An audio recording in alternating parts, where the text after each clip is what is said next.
বিশ্বনবীর স্ত্রী সাওদা এসে বলে, নবী, আমি আপনার কুমারী বউ আয়েশার ঘরে তরকারি নিয়ে গিয়েছিলাম, ঝোল নিয়ে গিয়েছিলাম। তরকারি দেওয়ার পরে আপনার স্ত্রী রেগে বলে, তরকারি দিলা কেন? আমি কি তরকারি রাঁধতে পারি না? রাগের চোটে তরকারির ঝোল নিয়ে, পায়েস নিয়ে আমার গালের মধ্যে মাখিয়ে দিয়েছে আপনার বউ। আপনি তো শ্রেষ্ঠ বিচারক, ও নবী বিচার করে দেন। মা আয়েশাকে ডেকে পাঠালেন। মা আয়েশারে বললেন, ও আয়েশা, আসলে এমনটা করেছো নাকি?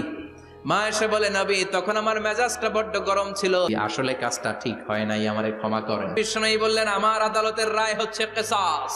সাউদাকে যেমনি তুমি পায়েস মাখিয়ে দিয়েছ, সাউদাও পায়েসের বাটি থেকে কিছু পায়েস নিয়ে আয়েশার গালে মাখো। সাউদাও বিশ্বনবীর রায় অনুযায়ী বাটি থেকে পায়েসের ঝোল নিয়ে মা আয়েশার গালের মধ্যে মেখে দিলেন। মা আয়েশা কি আর করবেন, হেসে দিলেন। সাইয়েদাতুনা সাউদাও হাসলেন, বিশ্বনবীও হাসলেন। আরশের উপর থেকে খুশি হয়ে গেল কে?